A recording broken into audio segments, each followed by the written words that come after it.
Me personally, from where I came from, I can only speak from what I seen in my communities. You feel me? I can't put a lot of accountability on the parents. You feel me? You can't? I can't. Me personally, Okay. I can't. Okay. Because I had both of my parents in the household. You feel me? I had my mom and my dad. Okay. But 9 times out of 10, you feel me? The father, you feel me? Don't got a high school diploma. You feel me? Went to jail. He a felon. You feel me? Can't really get jobs. You feel me? So what's else out there for a felon? You feel me? Okay. Sell drugs. You feel me? To fend for their family. You feel me? Like if I lose what I'm doing right now, you feel me? If I lose my job, you feel me? If I stop doing Rose with Peace, you feel me? If I stop having a steady income, I'm gonna get in a sense of desperation. You feel me? Desperation make you do things that you didn't really think that you were gonna be doing in your lifetime. You feel me? Because you desperate, so you just moving off emotions and adrenaline. So you just moving. You're not really thinking about the consequence. You're just thinking about, I need to get this from my family. You feel me? So this person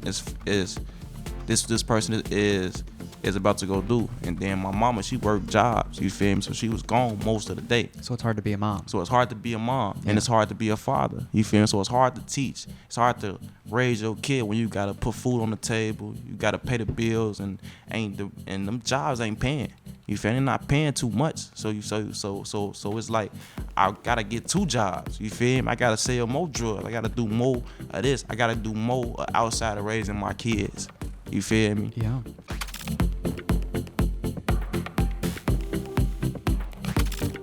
Gentlemen, Dajohn and Prince, Yes. the Rebels for Peace. It's been a long time. You look different. You look like you've gotten some height on you. I don't know if other people tell you that, but you look good. Both of you look good. For sure. You look healthy. Thank you're you. thriving. I'm excited to catch up with you guys. To give people some background, we did an episode on your podcast. Is it still out there in the world or not really? It is. Where can people find it? Because I don't think I've watched it. You could find it. Actually, We got a lot of snippets on the Instagram page. On Instagram. Yeah. Rebels for Peace Instagram page, a whole bunch of snippets. I think it's like 2 to 3 snippets. It's probably the first show I was on, but I don't think I've seen it yet. But I'm excited to catch up with you guys, hear more about what you guys have been up to. We shared that you guys have been so busy that you haven't been able to, churn out as much content as you'd like, but because you're actually so busy in the real world, which is a good thing, right? To give people some background or some foundation to understand where you guys are coming from, what should people know about you guys and your group, Rebels for Peace? Just to start off, just some background info.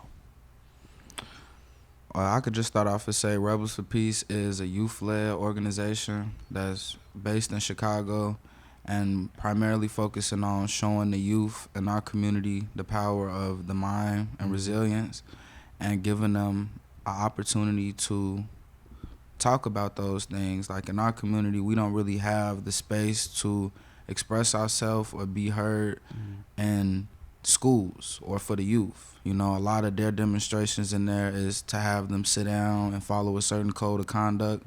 So we try to allow them to have a space in the school where they have a voice and where they are able to be themselves, connect with their youth on a different level. Is this within the school or kind of after-school programs? So with the youth from 4th through 8th grade, that's in the schools. So we're working in 2 different schools right now on the south side, and we've been doing that for the last 3 years. Wow. We started post-COVID virtually, and after that we got invited to start coming inside the schools. So for the last 3 years we've been doing that and running a 15-week program with them. And then it's during school too. We get an hour with each of the classrooms. So Is that enough for you guys? No. There's never enough time. Do the kids feel the same way? Hell yeah. You feel like they'll come up to me, you feel me? They come up to us and tell us, like, you feel me? Like, can we come up here at any time of the day and have these type of talks with y'all? Like, when we feeling down or feeling some type of way, can we come, you feel me? Can we come chat with y'all? You feel me? We have to break it down to them, like, we only get an hour with y'all, you feel me? They'd be sad, like, damn, like, we rather have this than some of our other classes, you feel me? Because we talking about real life stuff that they going through day to day, you feel me? We not just going off a curriculum, you feel me? We actually bringing it back to their real life, you feel me? They feeling that. I don't think I ever found out or asked you guys, but like, what in your personal lives have led you to Rebels for Peace or the creation of Rebels for Peace? I can speak for myself. Shit, sure, because the way that I grew up, you feel me? I didn't really see too many options for myself, and that was just because of the way that I seen the world. You feel me? I seen the world. And what were those options at the time? Gang banging in sports. You feel me? So that's what I was. Not a lot of options. That's what I was. You feel me? Driven to. You feel me? Like I seen all these things up on TV. My parents told me I can do this and I can do that, but you feel me? When I walk outside my door, all I'm seeing is the gang bangers. You feel me? I'm seeing people playing sports, football, basketball. You feel me? I'm not really seeing too many business people, too many doctors, lawyers. I'm not seeing too much of that. So I'm like, that's not for my group of people. You feel me? Yeah. And that's what brought up my whole high school years, my grammar school years. So all I was doing was gang banging in sports. You feel me? I'm either fighting or I'm on the court. You feel me? And I ain't really see too much for myself. You feel me? And then I'm like, damn, I can't really do certain things just because of the way that I grew up, because of my skin color, because of the way that I speak, the way that I dress. I can't be in certain type of rooms. You feel me? But all that was false. You feel me? I heard this woman talk. Her name is Mara. You feel me? She came to the situation a little different. You feel me? She approached it in a way where I had the power to do whatever I wanted to do in my lifestyle. You feel me? No matter what's going on the outside world. You feel me? I got the power on the inside of me to make these things happen. Who was she to you? She was a nobody at first, but now she one of my mentors. You feel? Was she a teacher? She wasn't a teacher. She was visiting from New York. My school I went to, it was called Perspective Leadership Academy. They hold like different type of peace summits every year. And she was in Chicago? Guest speakers. Yeah, it's in Chicago. Is it Progressive Leadership Academy? Perspectives. Because I'm speaking at. I think it's Progressive Leadership Academy. I gotta look that up. I'm speaking there soon. It's Perspective. Is it in Inglewood? No, it's an Arbor Gresham. Okay, different then. Okay, it's an Arbor Gresham. They do like peace summits every year, and then she was one of the guest speakers, and then I just caught on to what she was saying. Yeah. You feel me? And then breakout groups. No one before that said that you have something within yourself to do whatever you want. No one has said that before. Yeah, but you gotta really feel it though. You feel me? Like people what was is it how she said it? Did she bring context to the situation? Like a lot of people approach that situation in a way like you gotta wait on the president to do something. You feel me? You gotta wait on your teacher to make certain decisions. You gotta wait on the aldermen to clean up the streets in order for the streets to be clean. You feel me? Nobody ever told me that I can go out there and do that myself. You feel me? Showing me different ways that that's possible. You feel me? People can tell you that, but people ain't gonna show you that it's different ways to make that possible. You feel me? She was showing me different ways to make that possible. Instead of just talking it, she was really walking it. I'm sure it means. Is she black herself? No, she white. She white. Mm-hmm. I feel like to make it more relatable, it helps to be of the same skin color. Sometimes. Okay. Sometimes words can come from different people. You feel me? Like different people. Oh, I agree, but I feel like I would not make as much of an impact in certain communities if I'm not of the same skin color. But it's nice to hear that that's not really the case. Like you would still give me the time of day if I were to come to your school and speak to someone that I did not have the same experiences growing up with. Because if you real, you real. You feel me? She not coming in a place of I understand where you coming from, or I know how you feel. You feel me? I know what you going through. She didn't come off that way. She didn't come off like that. It just came off like genuine. Like I understand what you going through. Feel me? Let me just show you different ways, not tell you what to do. You feel me? Tell you how you supposed to be living. Tell you how you supposed. Let me just show you something. You can take how you want it. You feel me? But a lot of people want to push something on you. You feel me? You should do it. Force this it way. on you. Force it on you. It wasn't a force. You feel me? People don't do. Human beings don't do good with being forced to. You feel me? Do some things. You feel me? I'm like, okay, this is a genuine vibe. You feel me? Like they say, real, recognize real. You feel me? It didn't come off in a bougie way or nothing like that. You feel me? So you can feel the realness in it. Okay. You feel me? So I felt that, and I just listened to the words what she was saying, and just clicked inside me. Like, you feel me? Maybe she is on to something. Okay. You feel me? And that's what sparked everything. Really? And I'm sure even after that, it wasn't easy kind of just pivoting mentality of just like seeing what options are currently in front of you and what could be. I'm still progressing with You're still progressing. I'm still progressing. You feel me? It's a lifelong journey. You feel me? Just because I understand this don't mean that my life just completely changed. You feel me? I'm still growing. Day to day, life's a climb. I'll put this out there, but we don't have to get too deep into it now. But do you feel like it would be easier to just physically leave this location to provide different options for you? Because also the other part of me is you want to give back to where you came from, right? And you want to change things for the better. But to get to that next level, sometimes it's just easier to leave. Mm-hmm. But you guys are still in it. So I don't know. I mean, some people, I think of obviously D Rose, but like other people that feel like they have to leave to make something of themselves before they come back.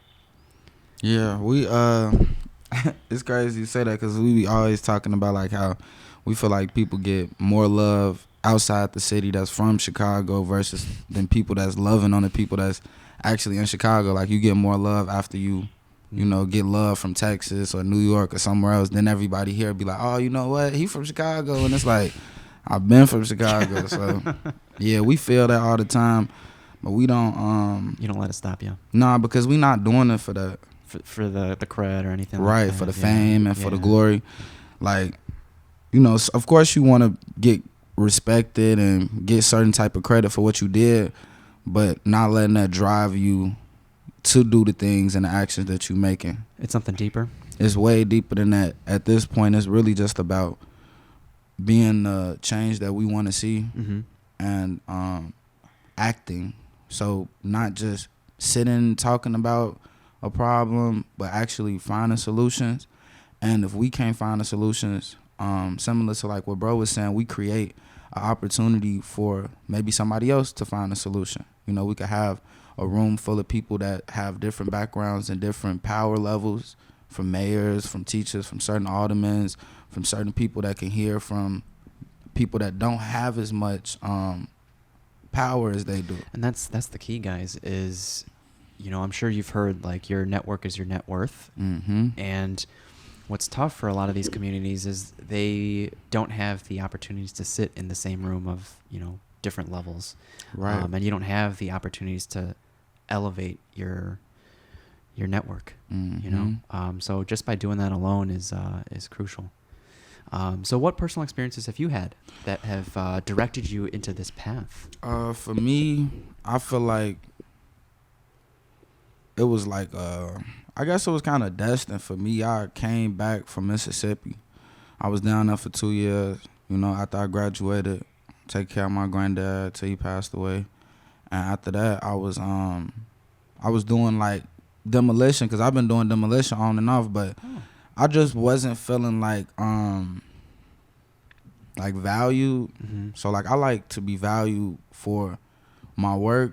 It's not that I want to throw a parade and like clap and do backflips, but I just like to feel like what I'm contributing to society is beneficial, and that other people outside of me can see it and value it. Mm-hmm. And I'm not just doing something that don't feel like I'm like I could feel my true worth. I just was seeing other people in the setting that I was in, and I just wanted to do something different. I wanted to carry myself in a different way, and I just quit. You know what I'm saying? I just was like, quit demolition. Yeah, I quit because I asked my boss for, just to double my pay, because I was doing double the job for the day, and I've been working with him for like 5 or 6 years.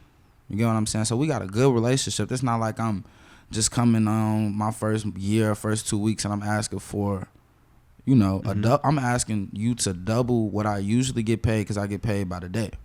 So,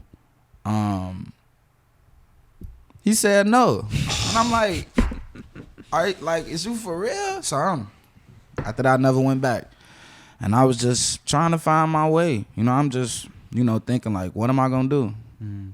I've been a musician. I've been doing music, but I wasn't, I still needed something else to gain more knowledge and just experience. Mm-hmm. I needed something else. So my mom used to work with One Solution, and she used to go to the summits they had, and she was like steady asking me to go. for like a year or so, and I'm like, no, you know, I was in my own. I was still trying to find myself, so I wasn't really like looking. You didn't really connect with them at that point. No, not at that point. Yeah. So I came to one of the events after so long, and when I got in there, it was just like it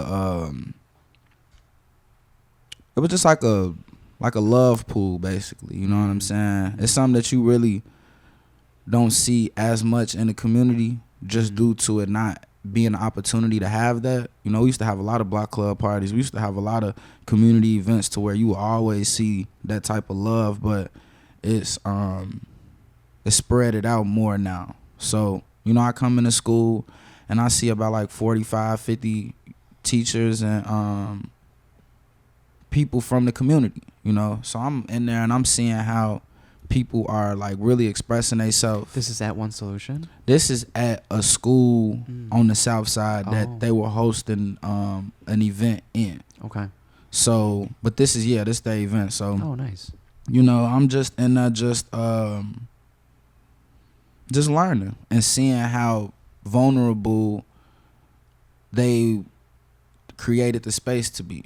You know, so like we don't really express certain emotions or talk about certain things where I'm from as much. Unless you really close with somebody, but that's not like a general topic to where we all sitting in a circle talking about how we feel, why we feel that way, what we could do to get back. So seeing that type of vulnerability in my community and seeing the growth part is something that I wanted to be a part of, as far as just allowing us to have access to freedom of thought, you know, to learn more about what that means and to not be so attached to every emotion, every thought we have, and just living in a more freer space. So I felt that off back. I was, you know, I always help people before, always just helping people. Like always, I'm the person people call. I'm always helping. So that was just like more of me developing that on a professional level, to where like now I'm helping people in real ways that I can sit back and say like, okay, I did a 15 weeks with this person, or I did a 9 weeks with this person, and they went from dealing with their emotions in this way to where now they could look back and say they stronger in these areas, and like actually seeing the growth on what I'm helping people with versus to me just day-to-day helping people with. Yeah, now you can measure it. Now it's able to be measured. So that's just was my start, really, was that just going to that event, wanting to be a part of it, going to the internship. We host summer internships, and then after that, you know, just, man, went to the moon. And at the moment, what's the relationship between One Solution and Rebels for Peace? So at the moment, Rebels for Peace is partner with One Solution. Okay. So yeah, shout out Eric. Yo, shout out Eric and Mar. You already know. And to go piggyback off that, and you know, creating a space for vulnerability, which is in my perspective much needed in these communities. Like, it just, how much of the day-to-day feels like survival mode, and does it feel like a luxury to be able to sit around and be vulnerable, right? Like most people, tell me if I'm wrong. Like, does it feel like it's a luxury, like to just share your feelings with people, versus on a day-to-day basis, it's like I have to just make it through the day and survive? Is that the like typical day-to-day, and it's just like, oh man, I don't have the time to think about my feelings or anything like that, which leads into the other topic of, you know, toxic masculinity or defining masculinity for these groups, for these communities, because, you know, the media and music videos, they don't really show, you know, or they in their ways define masculinity in different ways, right? And it just kind of trickles down into the kids and the next generation, and you know, it could be so much more. Yeah, I feel like it's a privilege because it's not something that we naturally get. So that's what makes it a privilege, is because we have to create that space for that to happen. That's not something it's learned, right? Right. It's not something that's just being offered. And if it is being offered, it might be from people that's not from the community, to where they offering a program or they offering a certain thing, but back to what you were saying earlier, they not from the community, so they can't really serve the community. You get what I'm saying? They can try, but it's not effective, because in order to provide the correct and direct services, you have to know what you're serving. Yeah. And the best way to do that is to be of the things and the people that you serving. And that's what we are. Like, we from them places, you know, and we could relate and understand without judgment, which equals a way for it to be that's growth. What I was trying to get at earlier. Is, I did not grow up in these communities, so it's hard to just preach to people that I did not, you know, have the same experiences growing up with, regardless of color. Just like I didn't grow up in these circumstances. So as much as I would love to share opportunities and resources, I don't know how much of it will be received because I didn't grow up in the same circumstances. So it's hard to relate sometimes. I feel like your experience is more important than anything, just because we could all relate to life. We could all relate to being hurt. We could all relate to failure. We could all relate to love. So I feel like if we stick to like those type of topics, that's when, you know, growth could happen, no matter where you at or who you with. I just feel like sometimes when people feel like you trying to separate yourself from them, so you talking in an aspect to where like you up here, then that's when it's like condescending, right? And it could easily happen for somebody that's not from the area. Cause I grill, you know, like I'm like straight up, man, you fucking up, man. You need to do this. You need to get yourself together. You need to this, that, and that. And they're not gonna look at it like they might look at somebody from the community that's not from that's doing that. You might have to do it in a different manner, you know. And there's nothing wrong with that. Just like I couldn't deal with people from another community in a certain type of manner that other people can if they from that community or if they know them. So it's really just about how much you know a person. Honestly, I don't feel like it got nothing to do with where you from or your ethnicity or any of that, because we work with all groups. Okay. What is the youngest age you've seen become a part of gang life and gang culture? Shit, I started when I was in 4th grade, so shit. So like 10, 11? Yeah, like, but it's some people that 7 years old got murders. You feel me? Like, they have you doing murders? Not they have you doing murders, but it can happen. You feel like it's you can look it up. You feel me? Like, people was from around that age committing murders in the past. You feel me? Like, it don't really matter your age. It's just, you feel me, misguidedness. You feel me? You come up in that area and people telling you this how you supposed to live. You feel me? This how you gonna live. How does one feel when they're displaying firearms or loads of cash? Is it powerful, and is it like, what are the feelings that we as a group can provide for them that they're getting through gang culture? What are they ultimately looking for? Ultimately, we looking for, well, I personally say I was looking for myself. So in the black community and in my community personally, it's hard to know yourself. Our history don't go back far enough for us to know ourselves. You know, other groups have the ability to know where they came from, as far as like knowing a sense of just nationality. Overall, language, flag, food, stance, attire, the whole breakdown of what makes people or certain groups of people. We don't have a direct line of what makes us up, like how you could think of other groups. They have that a clear depiction of what it means to be certain things. You know what I'm saying? I'm not gonna say no name just so we can stay away from the labeling part, but we know who to identify, like how you can identify whatever group. It's certain things that you could look for, the language, the way they carry it's certain ways that you could tell, okay, I know what that person, or I could get an idea where they from. We create that, and ours is recreated every 10 years. So if you look throughout the course of history, the way that we are labeled and the way that we carry ourselves changes. every 10 years, every so often, because we don't have a true identity because it was taken away from us. So with that being the case, we are just looking for different ways to express ourselves. And right now, we're expressing ourselves through violence because we at a breaking point of not having enough resources, without having enough care around us, without enough reparations for our community and our souls. And a lot of our fathers have been incarcerated, have been murdered, have been framed, have been prosecuted for crimes that they didn't commit.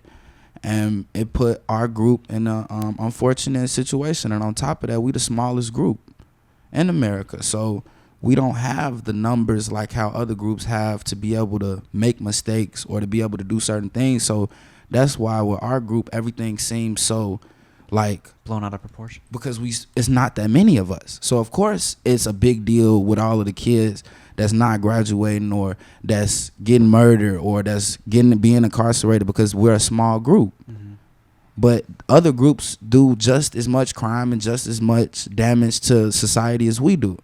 But we're the ones that's honed on and made like the biggest problem because it's easier to keep focusing on the problems that we are set up in and the problems that we are forced upon, so that they don't have to give us a solution, or so that we don't have to focus on why is the kids robbing, why the kids 7, 8 years old committing murders, why is there, why do we have access to guns and drugs but we don't have farms and steel mills? So where we don't have the ability to wield guns, we don't have the ability to farm certain drugs. So how are we getting access to this stuff? So a lot of stuff is just pushed on us to be the problem, and that's why we are in this state, because we just trying to find ourselves. You put somebody in a situation where the only thing they could do is a few things, and that's what they gonna do. If you only see guns, money, drug dealing, certain aspects, that's what you're gonna do. And if in your household you don't have the opportunity to see somebody else doing something different, then the chances of that happening is slim to none. Yeah, we'll all admit that the city provides different resources for different parts of the city. It's very unfair. And at what point do we stop relying on other people, in this case the city, for trying to improve our lives and trying to take more accountability for ourselves? And that's easier said than done, for sure. But at what point, and the street term is like bootstrapping, just like bring your boots up and just get to work. And one side tangent that comes to mind is homelessness. And it's not as easy to just tell someone who is living on the streets to just pick your boots up and get to work. A lot of them are facing other difficulties, maybe addiction or other things, and it's hard to get off that, right? So,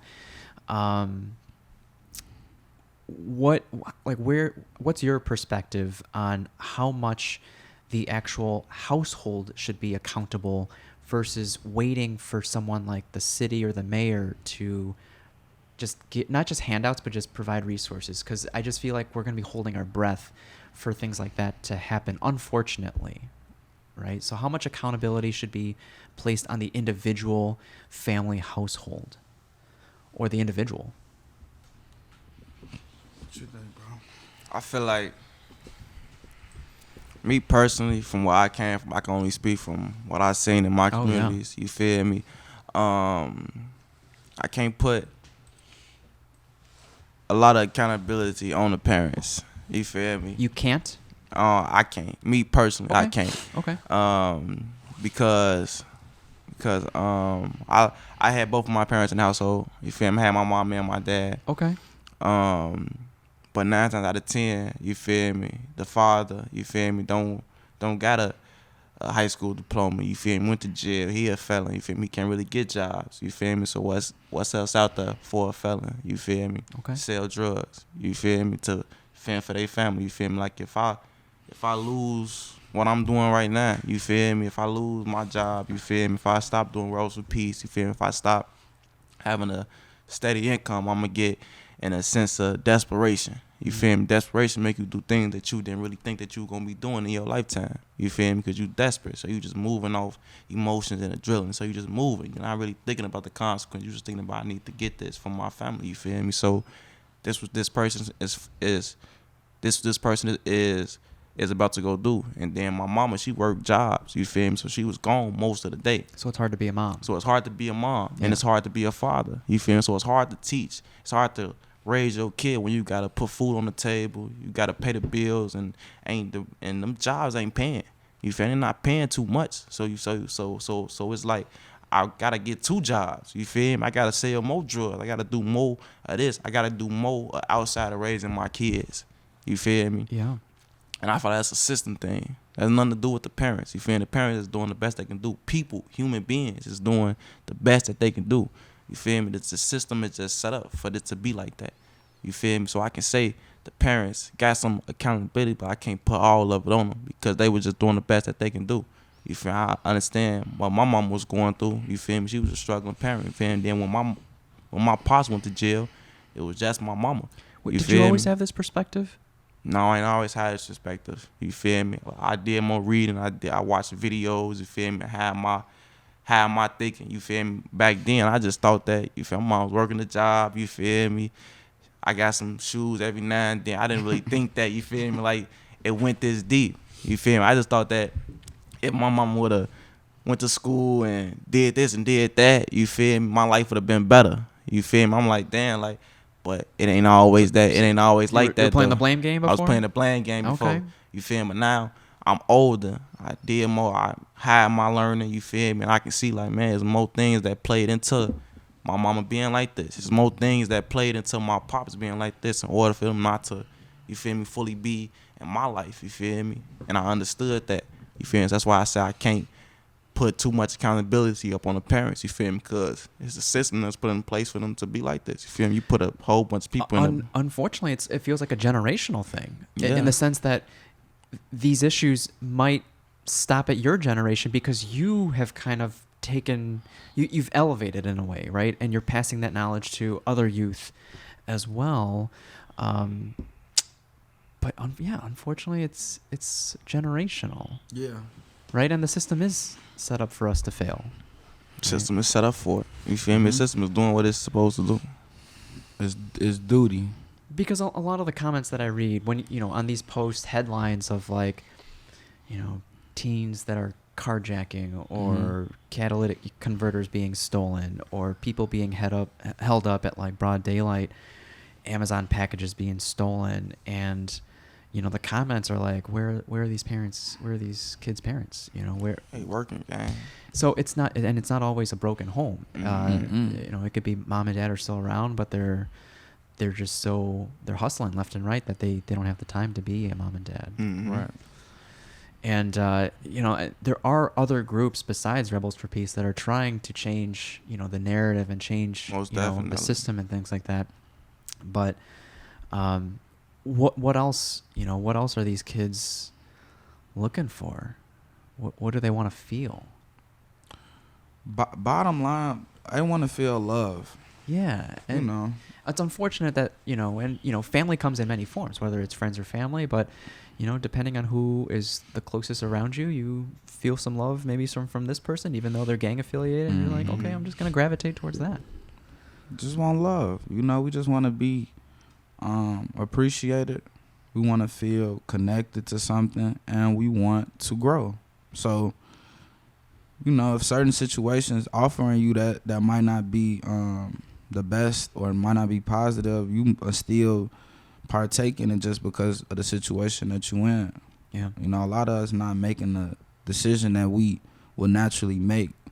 We making a survival decision. So, like what bro was saying, when you make people desperate, they do desperate things. If somebody's starving, they gonna start thinking differently than they would if they had a full stomach. So it's just realizing that part of why stuff is going on. We gotta get away from the actual problem because we already did the put the guns down. We already fed the people that might not be able to feed themselves, and that's not really That's just superficial. Right. Okay. We got to get to the origin. So the root cause. Right. If we really want to fix it, let's figure out why is this group going through this more than other groups. Sure. Yeah. And then we'll see the indifference and the lack of resources and understanding in certain communities versus to others. Even the way that we get dealt with by police is more aggressive and degrading than other groups. Like a lot of what we go through is it's like set up. Like we got a baseline of like you already know what you're gonna go through. You know what to do. You know how certain people gonna look at you, and we accept it to an extent. But like you said, now we're not accepting it. Like so, our group is the one that's like we're done. I feel like the last generation was so focused on surviving, like what bro was saying, that they didn't have as much time to do what we doing. Because they was surviving. They had just came out of the crack epidemic. It was a lot of stuff. The projects was getting torn down. So our community, we didn't have as much time for growth as others. We have always been surviving. We always been moving.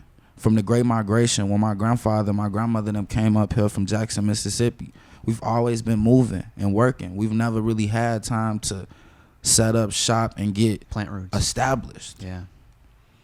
Okay. Wow. So that being said, I'm trying to get on another guest who was the first black-owned firearms shop owner, and he's been in 2 self-defense situations where he had to shoot someone out of self-defense, and his attorney got him out of it both times. And I wanted him to come on and tell his story, but he was in Illinois, the first black-owned firearms owner, or shop owner. That's great. Yeah. What's his name? I forgot his last name. His first name is Michael, and it's Michael with a Y. And one of the instances was in here, or in this neighborhood, the little village neighborhood, where he was going to his girlfriend's house, and he was with his kid. He was walking through an alley, and another guy thought he was a gangbanger and thought he was in the wrong area. So the other guy shot first, and then he shot back out of self-defense.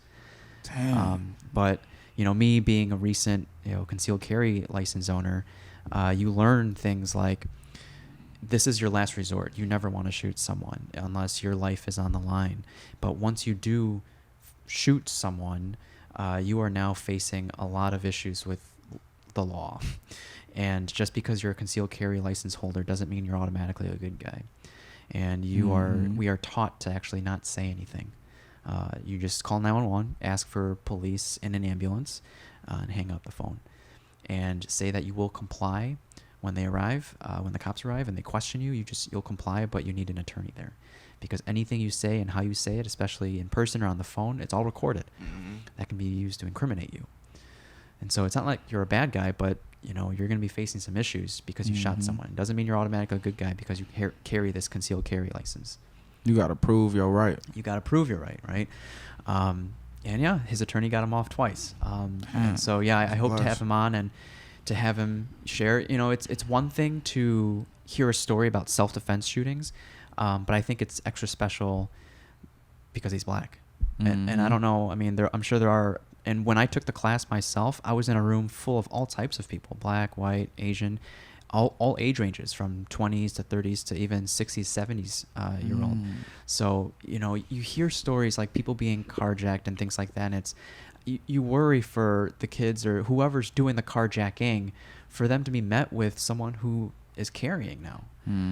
Right? So if you yourself were faced in a situation, let's say you were a convenience store owner or gas store owner, or you were driving a car and you were carjacked, what would you tell that person as it was happening?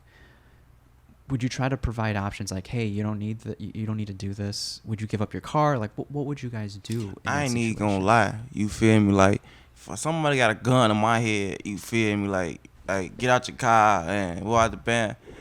And you feel me? I'm not in a position to, you feel me, defend myself. Hey, gang, you feel me? Get the car. You feel me? Like, you would just give it up. I'm giving it up. You feel me? My life ain't worth this car. You feel me? Like, if you got a gun point to my head, man, get out the car. give me the phone, give me the money. You feel me? I don't got nothing to say to you, gang, because like what we saying earlier, desperation makes you do some things. You wouldn't even feel try me? to like, hey, I'm not you trying don't, to you don't even want to connect. escalate the situation. I just want you to go on about your business so I can get back to the crib. That's it. You feel me? I can get another car. I give me another joint. You feel me? Go on about your business. You feel me? Because desperation makes you do some. If I'm trying to de-escalate it can still lead to escalation. You feel me? Because he might think I'm playing with him. Are you stalling? Like, you feel me? Like, it can be a lot of different things going through that man's head. You feel me? And I ain't even trying to play with you right now. So, here. Get the key. I gassed it up for you. Here, you feel me? And me, like, after it's all said and done, what do you think is the feeling about calling the police at that point? Is it too late at that point? I'm calling the insurance company. I ain't still calling the police. I'm calling the insurance company. I'm calling the insurance company. What do the police need to do in order for them to have a different perspective on them? They need to, like you said, they need to be from the community. So we got a lot of people policing areas they not from. It's not gonna work. It's tough being a cop these days, though. It is, but it's easier to be a cop in the neighborhood you grew up in. People would still trust them? They ain't got no choice to. They grew up with them. They know them. You know all the peoples in the shops. You know all the people in your community. You've been there 15, 20 years. They don't know us. Yeah. We don't know them. A lot of them coming from out the country. A lot of the cops now are not even American. You know what I'm saying? I can understand, you feel me, that the police perspective too, though. You feel like they be going through shit. They be scared too. You feel me? But 9 times out of 10, you feel me, y'all did more shit to us than we did to y'all. We supposed to be the ones that's more, you feel me, on the offense. You feel me? I wonder how many good cops are there versus bad cops. And I'm sure, the media highlights the bad cops, and it's so unfortunate. You feel me? Then, like, you see a group of lions coming up, you're not finna pick which one finna bite you. You just gonna get out the way. You feel me? You're not gonna go wanna. A friend used this analogy. It's like if I handed you a bowl of Skittles and I told you 3 of them were poisonous, would you eat any of the Skittles? You feel me? Like, then it comes down to understanding too. You feel me? Like, you gotta be understand. Like, you feel me? Like, a lot of the police they just want to get back home to their people. You feel me? So do we. Facts. You feel me? It's vice versa. You feel me? You want to get home to your people. I want to get home to my people. You feel me? Without having to go to jail. Without having to, you feel me, get restrained or some shit like that. You feel me? I want to go home too. You feel me? They use the term, I want to go home. I was in the field of my life. You feel me? Vice versa. How many times have you guys been pulled over for no reason? I just got pulled over and just had court on my birthday last month, October 24th, for speeding. And they charged me with aggressive speeding. And the judge looked at it like they were just messing with you. 4 white cops, you feel me? All black trucks, you feel me? Pulled up on me, took me to jail. You feel me, for aggressive speeding. But the judge looked at it, laughed at it, threw it out. You feel me, because it was nothing, and I didn't do nothing. You feel me? They thought I had no criminal record. No criminal record. They thought I had coke. They thought I had weed. They thought I was smoking weed. When no smoke coming out the car, it wasn't nothing going on. You feel me? But it's still that's what's dangerous. You know, they can come up with reasons to pull you over. Yeah, and I ain't got nothing to say about it. And the body cam can't detect. It doesn't record smells. So be like, I smell some weed in here. Do you though? So it's times where I had some, but it's time where I had some good experiences with the police too. You feel me? Some times where you feel they just I was speeding, I let you go. You feel I had some good times, but majority of the time is bad encounters. You feel me? Yeah, that's what I've heard too. I know My Block, My Hood, My City curates tours with the youth in different neighborhoods from Austin to Inglewood. And is that something that Rebels for Peace would be interested in collaborating with to provide insight into especially new cops that are in the academy, right? People that, like you said, aren't from the neighborhood, but they could potentially be patrolling these neighborhoods, right? Being a public servant to these neighborhoods. So in my perspective, and you can correct me if I'm wrong, would it be beneficial to show them the ins and outs of these neighborhoods through the youth that grew up there? I think it's the best thing that they could get from that experience is like to, of course, get a tour, but to be in a I'm always wrong mindset when they in our community. Like, never think that your judgment is right in our community. Never think that that young boy who you think got a gun really got a gun. Like, all of the thoughts that you have in our community, think the opposite. So if you think somebody aggressive, check your thought and really make sure this person aggressive. Like, don't come in our community with your perception about how we supposed to be Yeah. acting. right. You know what's tough? It's on both sides. The anxiety is on both sides. I think on both sides you're on the edge, and when you're on the edge, it's tough to make split-second decisions that are beneficial to both parties. Right. And so the youth, for whatever reason, you see the blue lights go on, or you see cops come up to you. Correct me if I'm wrong, but the feeling is to run from that. Shit, the blue lights don't come on. I just They don't even see come 'em. on. It's They don't like, even come on. You just have this gut feeling that someone's rolling up on you. Yeah, it just feel weird. Okay, and then earlier you shared that, you know, kids as young as what you said, 7 can be gang affiliated. And so I'm sure cops know this. And so when cops are chasing kiddos down the block, down an alleyway, you want to also make it home, right? And it's like, worst case scenario, they potentially can have a gun on you. And these kids, they might, you know, toss it into an alleyway or toss it somewhere, but like, you never know. It's so tough to make these split-second decisions, and unfortunately, a lot of these mishaps make it to the news. Or end horrifically. And horrifically. That's understanding though. That's understanding. You feel me? But a lot of white people be having guns too. You feel me? Yeah. And they get restrained. They don't get killed. You're right. They don't get shot. They get restrained. So it's I understand it, but it's different though. You feel No, me? I do. It's We real different. We looked at as like, they more scared of us than we is of them. Ooh, okay. And they got guns, and they got tasers, and they got 100,000 people they could call for backup. It's just me, and they that fearful of our body, of our presence. So that's why I feel like they shouldn't police us, because that's how mistakes happen. You know, when you uncomfortable, you might make more mistakes than you On would. both sides. You might, you know what I'm saying? You uncomfortable at the dinner, you might spill your drink. Rather versus if you was at a round table with your friends, you'll be at the same table, you'll be good. So it's like they're uncomfortable. We need people that's comfortable. So like when you saying like in that split moment, of course it's gonna more likely something bad gonna happen with somebody that's uncomfortable or that's not knowledgeable of what problem they handling and who they dealing with. Cause we solve problems all the time. Yeah. In a split second moment. So that's what I'm saying is, in addition to tours, what if some of these people in the academy spent more time with you all, if you kind of created a sub program within schools, any opportunity for them to spend more time with the community that they potentially can serve is what I'm trying to get at.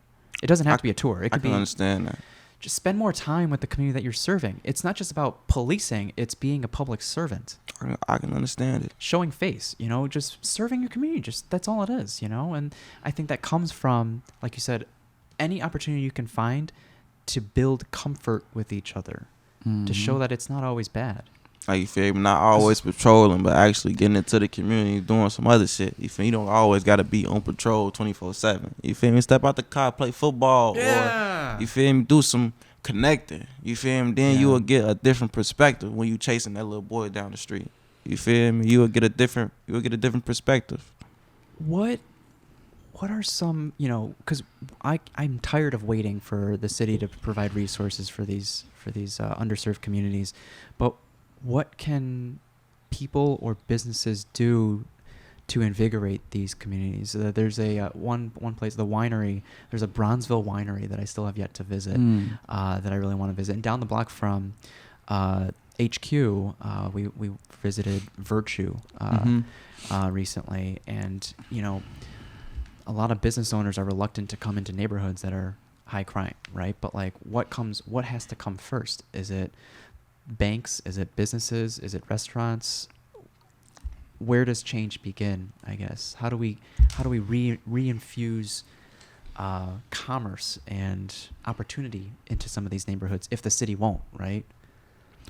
We need to learn our worth, relearn our worth. Okay. So we basing a lot of our value off of monetary things that don't really serve us or the people around us. Yeah. It's more like self beneficial. So we need to just be more united as a community, as a group, as the smallest group. We need to be we need to hold each other accountable for the right things. And I feel like the start of that is knowing what the problem is. I feel like a lot of us don't really know what's going on or knowledgeable of why we in the situation we in or why we make the moves that we make. Many of us, we have no choice of where we're born into or what we're born into. Right. Right. So learning more about that which makes me love on other black brothers and sisters more. The more that I understand how hurt they is, how much they have been through, how underserved they is, how uncared they are from the world, from their community. Just the more I'm able to love on them when I'm getting that pushback or when I'm getting hate or For doing what you do? for existing. What? Who's hating on it? It's not a hate, but just not getting the love that you giving. You know what I'm saying? So it's a lot of situations that I still deal with that could go left, but I don't engage with that energy that I'm getting because I can understand where it's coming from. So like if I know how you grew up in an unfortunate situation, then I can understand why you got an attitude with me even though I ain't do nothing to you. Okay. You not mad at me, you mad at the world. And that's what a lot of us in our community is doing, is that we so mad at the world and at everything outside of each other that we taking it out on us. Sometimes on each other, right? Mostly that's because that's the closest thing to you. It's easier for me to do something to bro because we right next to each other versus to me going and figuring out why I even feel some type of way. So I feel like the knowledge of us. How do you explain ego to the youth? How do you put it in words that the youth can understand or relate to? Because you're not completely able to dissolve ego, but I think it's very important in your journey of self-improvement to recognize that this could be an ego thing. Why are we doing certain things? It's maybe for ego, and maybe our ego has been bruised or hurt a little bit, which causes us to lash out. But I think the step in the right direction is to recognize when your ego is hurt, so you can stop yourself from lashing out. So how do you explain the concept of ego to the youth? I can share it in a way of, you feel me, just letting them know that it's more than one option. You feel me? You feel me? Like we share them, like, you feel me, ego can be negative or positive. You feel me? And I can't tell you which one is positive or which one is negative. You gotta know that for yourself. You feel me? Like a lot of people always try to come up to the youth and try to tell them how to do something. You feel me? Tell them, okay, this your ego. You should listen to this part. You feel me? But who is we to tell this person what they should listen to? You feel me? We can only give advice, and they can take whatever they want to take from it. You feel me? So I always try to bring it back to show them it's more than one option of what they got. You feel me? Your ego talking, you got two options for your ego, to listen to it or not to listen to it. You don't always gotta listen to it. You feel me? And they make their own understanding from that. You feel me? Understand I don't always gotta listen to my ego. You feel me? The other concept that goes hand in hand with that is like delayed gratification, right? How do you ingrain the concept of it will pay off in the end? It might not pay off right now. It might be a little tougher to go through what you're going through right now if you take this path versus that path, but in the end, it will pay off. I think you can just tell them that. You feel me? Because people tell me that, I still don't necessarily believe it. Okay. You feel me? I'm just riding away. I'm just in my journey. You feel me? I can tell them, like, man, your journey gonna be ups and downs. You feel me? And in the end, it might be worth it to you, but it might not be worth it to you. You feel me? It's how you view it at the end of the day. You feel me? I can tell you, oh man, it's gonna be worth it at the end of this shit. You feel me? But at the end, you might feel like, damn, I could have did something differently. You feel me? I could have went this way. I could have did this. You feel me? So it's depending on how you feel about the situation. You feel me? So I just say it all depends on how they view it at the end of the day. You feel me? I can tell them this gonna work out. This gonna work out. You keep doing this. This gonna help you right here. You feel me? You're also probably showing in the sense that you're leading by example, right? So it's trying to provide as many examples to the youth as possible. That's why I always say I'm not completely 100%. You feel? I'm not completely at my top. You feel? I'm not done with my journey. You feel? I'm still working towards it. As I'm telling y'all this, I'm still working towards it. That's how I know it's real. You feel me? Because I'm doing it myself and it's working for me. You feel me? So I can tell that to you, and you can take however you want with it. Yeah. I'm not telling you how to do it or what to do. I'm just showing you my life, give you my experiences, give you my stories, and you can take whichever pieces you want with it. You know, the famous saying is, lead a horse to water, you can't force it to drink. Right? Yeah. Wow. And I'll just say too about what you were saying on the ego part. Like, I like to talk from respect. So I feel like in our community we look for respect a lot outside of ourselves. So that's where a lot of unfortunate situations happen, when people feel disrespected. Right. So I feel like if we could rewire the way we think about respect and disrespect, and understand that no one outside of yourself can disrespect you. So meaning that you're to have enough self-respect. Right, to have enough self-respect and enough understanding around respect, just understanding the real definition of respect, not what we use it for. Like, we use it for power. We use it for to get talked to a certain way, to get a certain type of treatment. Notoriety, instead of understanding that that's not real. The real respect is how you treat others and how you treat yourself. And then that bases your respect from there, not how people look at you or how people treat you due to them fearing you or due to you being able to offer them something or having a certain power or title, position. Understanding that the respect comes from self. And then from that self-respect, no one outside of you can disrespect you, to where then you avoid a lot of situations where you feel disrespected, because it will rarely happen, because you will never get in that space, because you understand that you're the only one that can give yourself respect. How did you guys learn the concept of giving to give? So Dajohn, like you were saying earlier, you're just sharing your experiences and you don't have any expectations of whether these people who are listening will take your advice. So where did you learn this concept of give to give without any expectation? You know, some people give with an expectation to receive something in return. I can share that.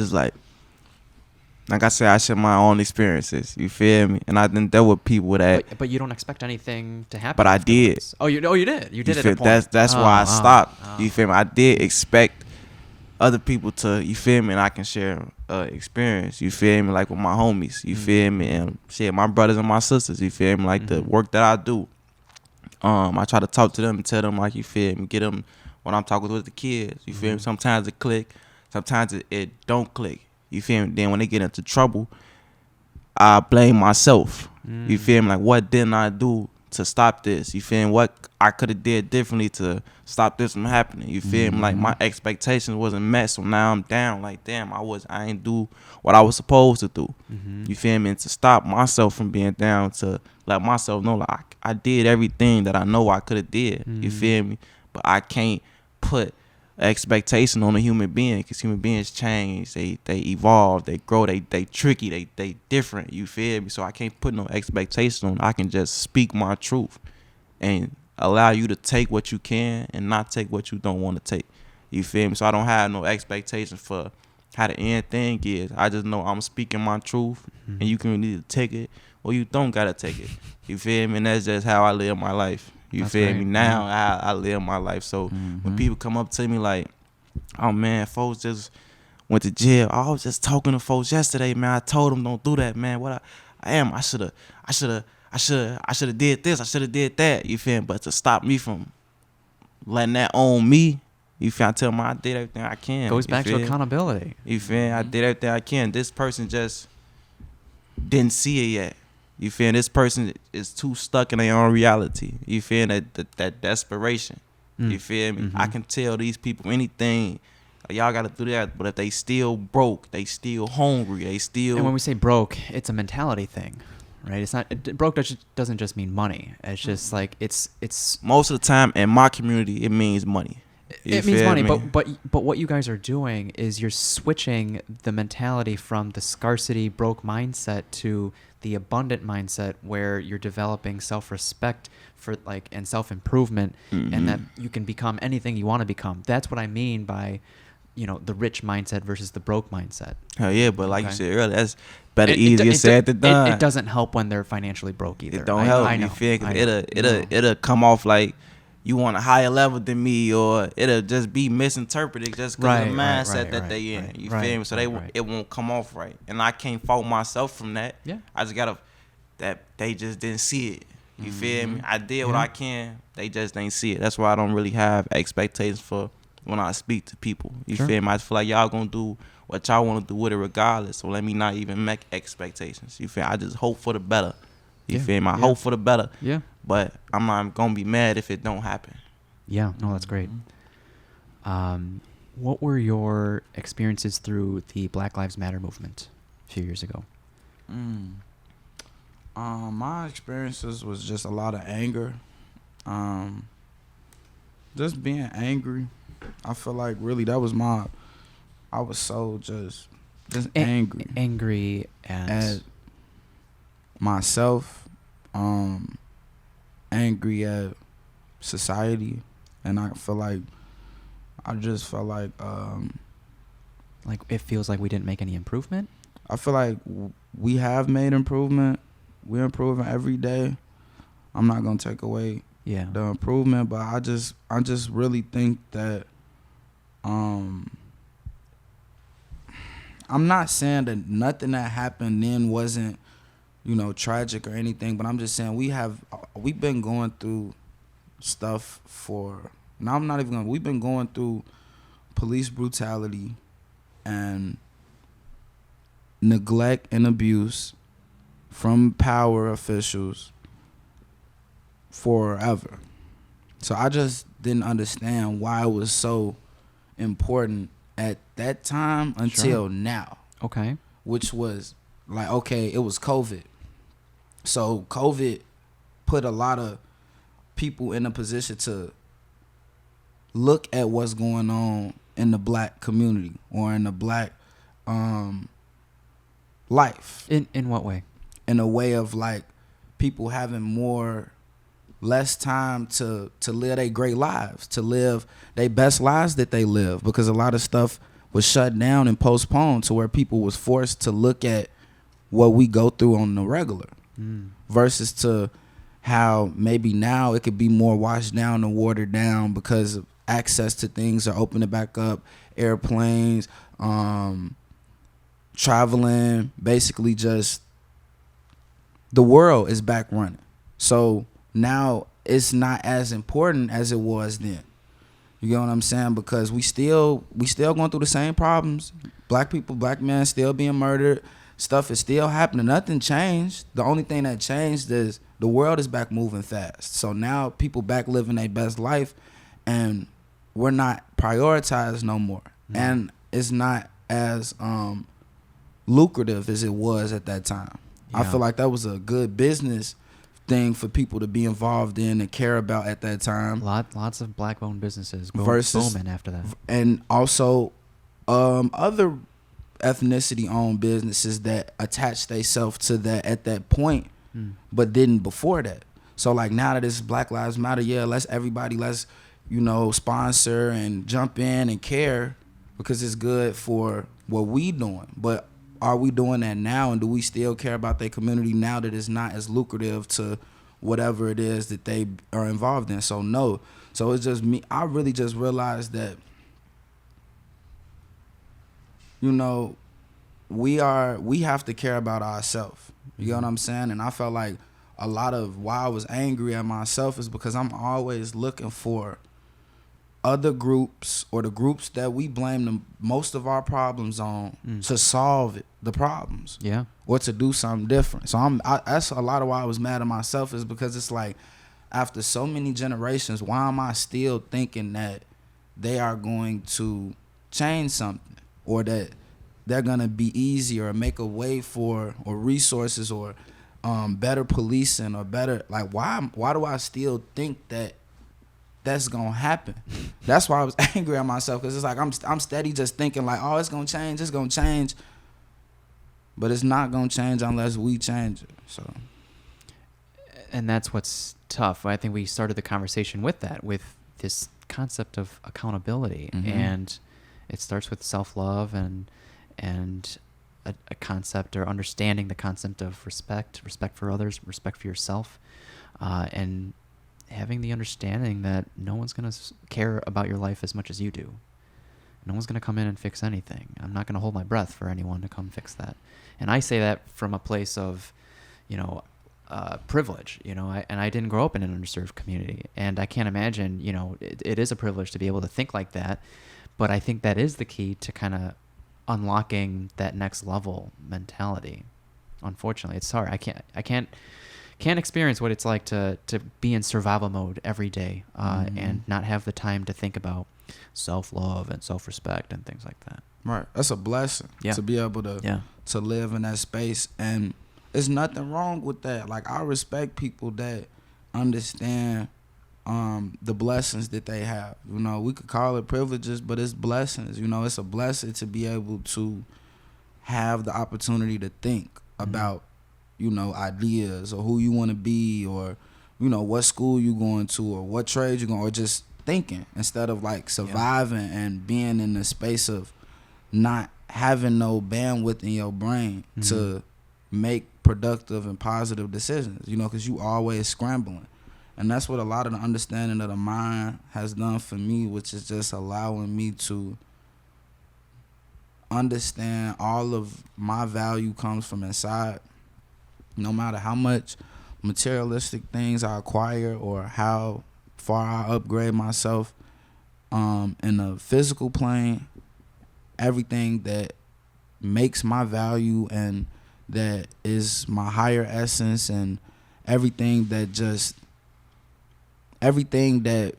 I think that makes me powerful, or I think that makes me, I don't know, like, better, worthy is already there inside. So just reminding myself that on the regular, when I'm feeling insecure, when I'm seeing things or places that I'm not at, that I feel like I should be in, it's just reminding myself that I'm whole where I am. And that's really what's key to everything. It's just knowing your self-worth and knowing that nothing outside of you is more valuable than you. Yeah, that's huge. Would you like to see anything else from the movement, the BLM movement? They're getting a lot of criticism for, not helping the black community as much as they should be, and buying up private properties and things like that, right? So, like, would you guys like to see anything? Like, was that just a fad? Like, what is that? Because another set of the comments you see, especially when it's like black on black crime, it's like, where's Black Lives Matter? Right. And appreciate you guys, handling these tough questions. Nah, yeah, these good questions. I mean, when it comes to that, look, we got love for Black Lives Matter movement. We got love for all movements that's doing productive and positive things for the world and for their community. We are not as informed on the moves and things that they doing, so it's hard to really speak on it directly. Not that we don't care, not that we don't support. We just have been working a lot on our things, and we've been having a lot of our own life problems going on, to where we've been just focusing on ourselves. And see, that's the thing. I think a lot of people that are armchair experts is just like they're not busy enough, and they just like now they can just spew comments and criticism at people that are doing the work, and they're just sitting on the sidelines judging. It's easier to do that. And the manipulation of it too. You feel me? Like, they was manipulating the Black Lives Matter movement. The media? Yeah, and the people. You feel me? With the all lives matter part. You feel me? Like, we can't even agree that Black Lives Matter. You feel me? Like, we wasn't saying like Black Lives only matter. No, you feel me? No, we were saying black. just Black Lives Matter. Yeah. But you gonna turn it to, but all lives matter. You feel me? Nah, like if my girl come ask me, babe, you love me? I say, man, I love everybody. Nah, do you love me? You feel me? And that's how they try to manipulate situations, try to make it seem like the Black Lives Matter movement was something that was dividing us. You feel me? But we was just saying, basically, man, Black Lives Matter. You feel me? We can't even agree that Black Lives Matter. We want to make it into, all lives matter. So you feel me? What'd you think about Kanye West making the White Lives Matter shirt? I can understand some things that he do, but I can't understand everything. You feel me? But I can respect his decisions and his choices. You feel me? I don't know what was going on in his mindset, the plan that he had, you feel me, the blueprint. You feel me? But from the outside looking in, you feel me, I didn't really fuck with it. You feel me? But from the inside, I can probably get a different understanding of it. And that's crucial to be able to reserve judgment for other people because you don't know what's going on in their head. You feel me? You don't know. And a lot of people, we criticize and judge without truly understanding. You'll never know what someone's... You will never all know. the experiences that led up to that decision, we'll never know, what's going on through that person's head, right? So, yeah, because there's different definitions for each person. Yeah. It's easier to look at what somebody doing and trying to make it out to be negative or like racist or all of these things, but sometimes people just proving a point because in a lot of aspects we do support certain lives more than other lives just because of who we work for, who we cater to, who we a lot of who we do things for are outside of our group. So, and then a lot of pain that's inflicted is two groups, like from our group is from us to us. So it's like we just gotta understand. It's just a big understanding, because when you say Black Lives Matter, we gotta really live on that. You know what I'm saying? On everything that we doing, as far as like what our artists are persuading to the youth and to the community, the food, like everything. Yeah. Does Black Lives really matter, or do Black Lives only matter for violence and not for produce, or not for community development, or not for mental health, and like what part of Black Lives matter? Because that's the thing that gets conflicted. It's like y'all only talking about like the fact of us getting hurt and murder. Y'all not talking about all of the things that matter. We only focusing on the violence. There's a lot of other stuff that a multitude, mostly financial and resources. So that's another thing with that is too, like we got to really specify what part of the Black Lives Matter are we talking about. Are we just talking about our existence? Are we talking about police brutality? Like what part of that, and specifying that, and us displaying what that is too. Like, cause the Black Lives Matter comes from us. So we got to be the ones on the forefront agreeing and setting up things and saying what really matters for us, and not a group on the outside saying, oh, well, this Black Lives Matter and this is, we the ones should be making what matters and calling the shots and treasuring the money and all of the things that's not happening. So, yeah, you're right.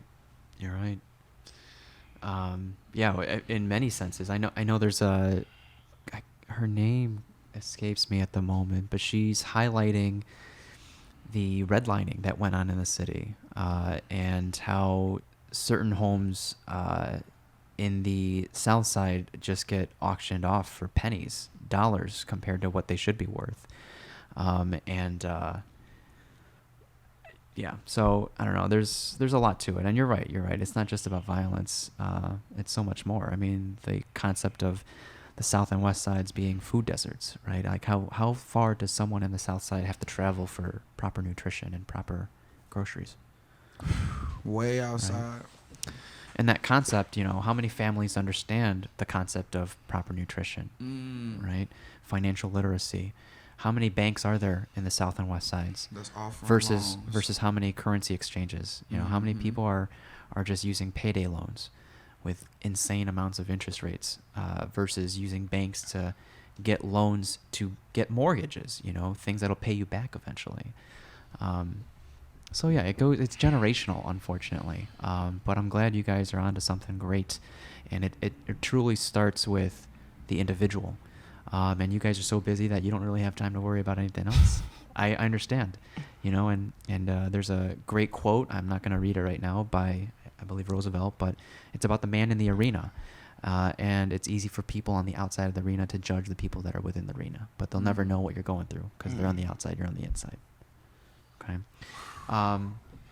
Do you guys have, what are, it's a little over an hour, but do you guys want to share what you've been working on and what you're looking forward to as far as Rebels for Peace with the audience? We're going to California tomorrow. Damn. First time, huh? Yeah. You excited? It's my first time going to Cali. We got a fundraiser. So we fundraising. Anybody want to donate to Rebels for Peace campaign, supporting the youth, and just allowing us to grow in the more areas that we can serve. We looking to hire more people. We looking to serve more schools in our community and outside. And to be able to do that, we need to grow. So we just trying to really, that's a lot of what's just focusing, fundraising, growing the organization, and taking us to the next level of serving our community. Right now, our main focus is getting back into the schools. So thanks, COVID. Man, you know what I'm saying? It's a little COVID and a little CPS. So, but it's all love. That's just, I'll just say those things. I'll say, bro, some stuff. Just mainly just California, Portland, and getting back into the schools is our main priority. And anybody that wants to see change in Chicago, that cares about resilience and the youth having a different opportunity to learn about their mind and dabble in a safer space of life, and seeing that there's more opportunities outside of where they live and what they see, then support us at Rebels for Peace. I couldn't say it no better. You feel me? Just to pick it back off what bro was saying.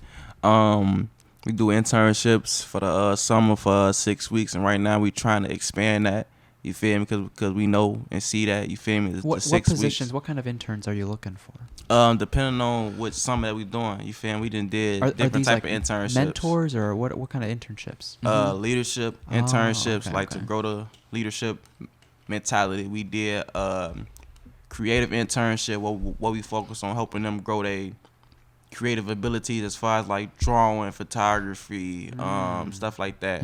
We did a mentoring thing where we had many rebels with older rebels to bridge the gap between the two different generations, you feel me? Showing they one learning from the next, you feel me? So we didn't have many different type of genres or flavors of internship, you feel me? So it's just not one thing, you feel me? So it's multiple times.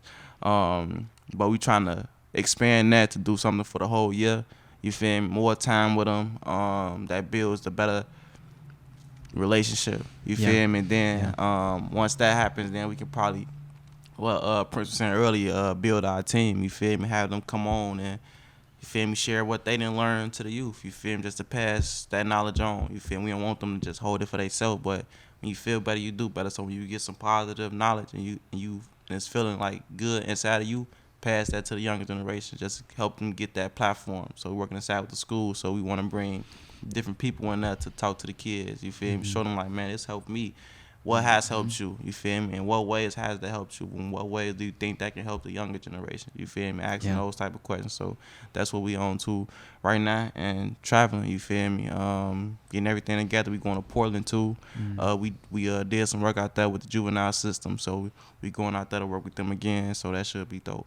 Do you guys work with Juvie here as well? No, not yet. We trying to get that connection. Wow. So that we could get in there. We definitely, anybody that know any connections or that can make that process happen faster, we definitely open to that. Yeah, because that's dope though, bro. Like what Prince said earlier, I don't know, we get way more attractions from outside than the city though. It is weird, huh? It is weird how that is. We get some attraction from the city, but it's way more outside the city though. It's crazy, but you feel me? That's how it is. Still love y'all, Chicago. It's all good. Yeah, I didn't know that you guys were doing stuff nationally outside of Chicago. Yeah. so- Africa, Israel, That's what I was Palestine. saying. You Really? feel me? A Really? couple Really? different things. Oh, well, good for you guys. I'm very proud. And like I, said earlier, Dajohn, you look like a man now. Like you, I mean, you look like a kid. In the last episode, it was like almost a couple years ago now. But like, I told bro, he grew up. you grew up, man. You grew up. It's good to see. It's good to see. sure, Very for proud sure, of you for sure. guys. I think Yes. this was a very fruitful episode. I appreciate you guys sharing and tackling these tough questions with me.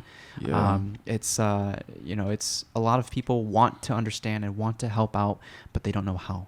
And so when you guys provide a vessel to help out, maybe the opportunities are there for people to help out. Hopefully. For sure. But other than that, be well, guys, and have fun in California. It's a Thank blessing, you, man. Thank you for Thank having us you. on here, man. We Truly appreciate appreciate you. it. All right, guys. Till next time. Yes, Bless. sir.